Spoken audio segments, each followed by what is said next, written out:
mbokki Sénégal yéen amateurs yi comme chaque année le 1er janvier ñu ànd ci ak Gaston production ci njiitalu Makan Mbeng le digne fils héritier de son père mbokk yi grand combat bu doy waar Alioune Seye numéro 2 doomu Géejawaay Alioune Seye mi nga xam ne ku mu dóor nga xool foo tëgg moom la Makan jël daal di koy boole ak général Malika ndaanaan bi xale bi nga xam ne bu jugee yëmbal jóg Malika jóg Kër Massar jóg ñu jël lambu jooju nag daal di koy tuddee buur géwél seen le grand griot waaye mbokk yi ci bés boobu Baye Mandiaye dina fa jàkkaarloo ak fëgala bu ngor gaatuwaalo jàkkaarloo fa ak fils de Kati booy waranka jàkkaarloo fa ak Mbay Diop Safara Ibo bu kër Mbay Fall dina fa jàkkaarloo ak Alioune Seye Junior caatu ngéwél jàkkaarloo fa ak Soulay Gaynde général bu Pikine jàkkaarloo fa ak Déranger 55 dina fa jàkkaarloo ak Diobu benn brak Lakam jàkkaarloo fa ak Guy gi 3 waaye mbokk yi Kirikou dina fa jàkkaarloo ak Boy Diaw sponsor leader Makan ne 1xBet chocolat Delia les Alip Flash dibiteri Uba visible auto 24 entrée supporter Makan ni 4000 francs annexe loge 10 000 francs loge officielle 20 000 francs mbokk yi lamb ji nag en live le pay-per-view ci seen affiche.com pour waa Sénégal 4000 francs dong ak les paiements locaux waa diaspora 8,99 mbokk yi rendez-vous bi benn rendez-vous la mooy le 1er janvier 2026 à l'arène nationale ñu andi ci ak Gaston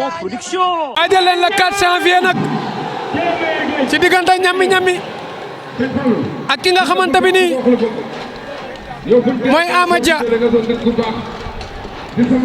loo wax ci ñami ak Amadia nga ne le 4 janvier. le 4 janvier Djily production moo war a ñëw. Djily production. waaw muy bés bu rëy muy sunu premier bés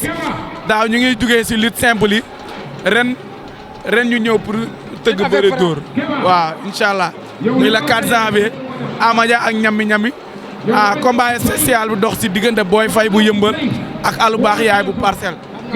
macha allah Djily production jërëjëf mbokk yi beneen combat ngi nii dox ci diggante Grand Yoff ak Parcelles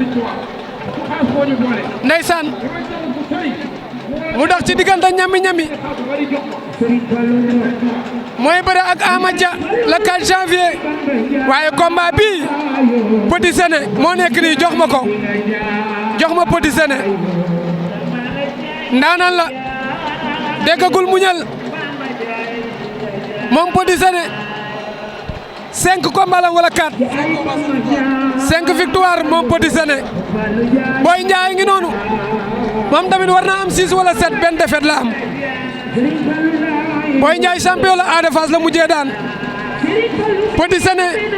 Babi Senior la mujjee daan ñu naa koy Babis Karbala Boy Ndiaye écrit dóor dóoraat Petit Zene école de lutte Père Diaw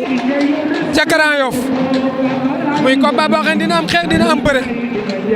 ay combat bi dama ñemew ta wax rek waaye li ma ci xam ne bu ma ko waxee gars yi dinañ ne ma déedéet waaye xam naa ni am na ku man de ñoom ñëpp ay ndaanaan lañ nag waaye ay xale lañ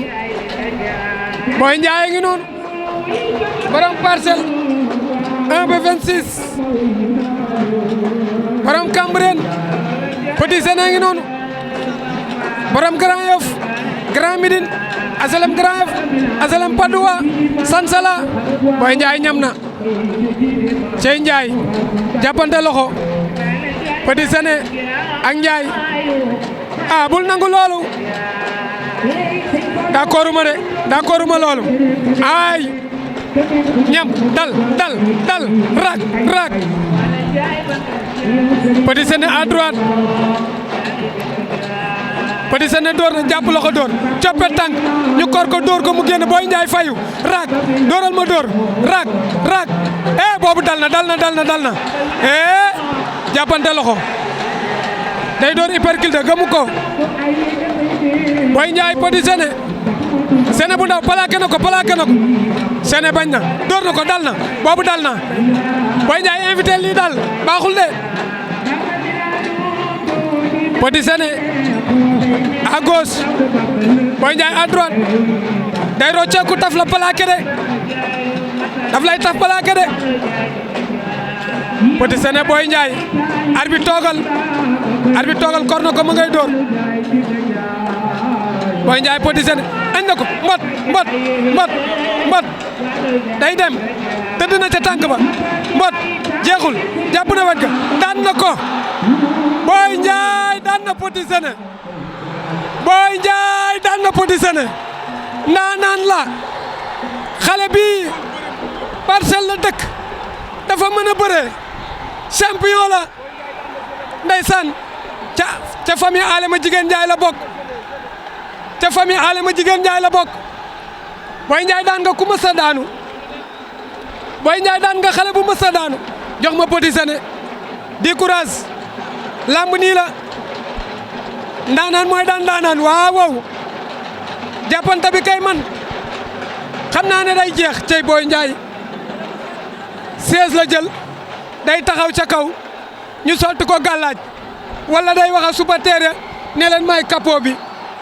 Boye Ndiaye ngi noonu ndaanaan la toj na miim réew ca famille Alema jigéen Ndiaye la bokk xale baa ngi noonu